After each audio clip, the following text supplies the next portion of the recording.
28 ফেব্রুয়ারি 2026 সকাল 9টা। হরমুজ প্রণালীর আশেপাশের আকাশ একদম পরিষ্কার। বাইরে থেকে দেখলে সবকিছু শান্ত মনে হলেও বাস্তবে পরিস্থিতি ছিল সম্পূর্ণ উল্টো। ইরানের দক্ষিণ অঞ্চলের নৌঘাটি বন্দর আব্বাসের রাডার কন্ট্রোল রুমে তখন সর্বোচ্চ সতর্কতা জারি রয়েছে। বড় স্ক্রিনে পুরো প্রণালীর লাইভ ফিড দেখা যাচ্ছে। এই কন্ট্রোল রুমের দায়িত্বে ছিলেন কমান্ডার রেজা ফরহাদি। সকাল থেকেই তিনি তার টিমকে একটাই নির্দেশ দিয়েছেন, আজ কোনো ভুল করা যাবে না। প্রতিটা সিগন্যাল, প্রতিটা নড়াচড়া নজরে রাখতে হবে। সৌদি আরবের উপকূলের কাছে একটি ঘাঁটিতে দাঁড়িয়েছিল বিশাল তেলবাহী ট্যাঙ্কার এমভি ডাওয়ান। ক্যাপ্টেন ড্যানিয়েল হার্পার ব্রিজে দাঁড়িয়ে দূরের সমুদ্রের দিকে তাকিয়ে আছেন। তার হাতের রেডিও, তার চোখে স্পষ্ট চাপের ছাপ। তিনি জানেন এই যাত্রা মোটেই সহজ নয়। তেলবাহী ট্যাঙ্কার জাহাজের রেডিওতে একটি বার্তা আসে, স্পেশাল নাভাল ইউনিট প্রস্তুত। দুটো জাহাজ আপনার দুই পাশে অবস্থান নেবে।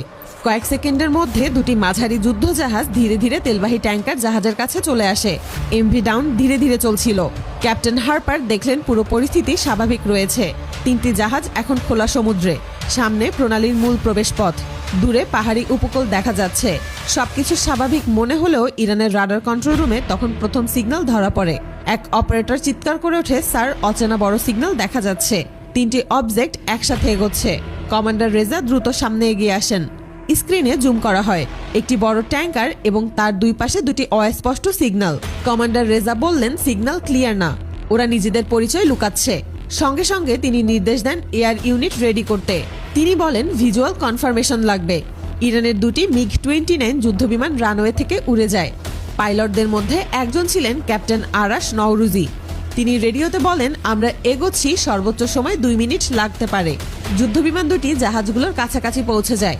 উপর থেকে স্পষ্ট দেখা যায় একটি বিশাল তেলবাহী ট্যাঙ্কার এবং তার দুই পাশে দুটি মাঝারি যুদ্ধজাহাজ সরাসরি প্রণালীর দিকে এগোচ্ছে।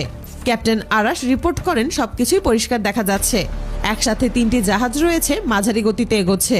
কন্ট্রোল রুম থেকে সঙ্গে সঙ্গে তেল পরিবহনকারী জাহাজের সঙ্গে যোগাযোগের চেষ্টা করা হয়। তাকে বলা হয়, আপনি আমাদের সীমারেখার দিকে এগোচ্ছেন, গতি কমান এবং দূরত্ব বজায় রাখুন। তেলবাহী জাহাজের কন্ট্রোল রুমে সেই বার্তা পৌঁছে যায়। ক্যাপ্টেন হার্পার কয়েক সেকেন্ড চুপ থাকেন। তারপর পাশে থাকা জাহাজগুলোর সাথে যোগাযোগ করেন। পাশে থাকা জাহাজগুলো থেকে উত্তর আসে, আমরা আপনার সাথেই আছি। ট্যাঙ্কার তার গতি কমায় না, বরং একই গতিতে সামনে এগোতে থাকে। ইরানের কন্ট্রোল রুমে সবার নজর তখন রাডার স্ক্রিনের দিকে। কমান্ডার রেজা আবারও কঠোর বার্তা পাঠালেন, এটি ফাইনাল সতর্কবার্তা, আপনি অনুমতি ছাড়া আমাদের সমুদ্র সীমায় প্রবেশ করছেন। কোনো সাড়া নেই। ট্যাঙ্কার এখন প্রায় সীমারেখার কাছাকাছি। কমান্ড রুম থেকে একটা ড্রোন ইউনিট প্রস্তুত রাখতে বলা হয়। মাত্র কয়েক মিনিটের মধ্যে ইরানের উপকূল থেকে একের পর এক শাহেদ 136 ড্রোন আকাশে উঠতে শুরু করে। প্রথমে দুটি, তারপর আরও কয়েকটি। এগুলো খুব নিচু উচ্চতায় দ্রুত গতিতে এগোতে থাকে। যুদ্ধ জাহাজগুলোতে থাকা প্রতিরক্ষা ব্যবস্থা সঙ্গে সঙ্গে সক্রিয় হয়। যুদ্ধ জাহাজ থেকে বের হওয়া মিসাইল অধিকাংশ ড্রোনকে থামাতে সক্ষম হয়েছিল, কিন্তু মূল সমীকরণ ঘুরে যায় অন্যদিকে।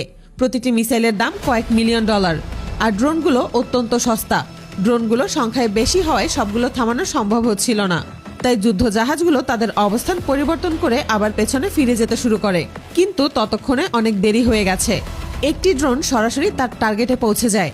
এর কিছুক্ষণের মধ্যেই আন্তর্জাতিক সংবাদ মাধ্যমে খবর ছড়িয়ে পড়ে।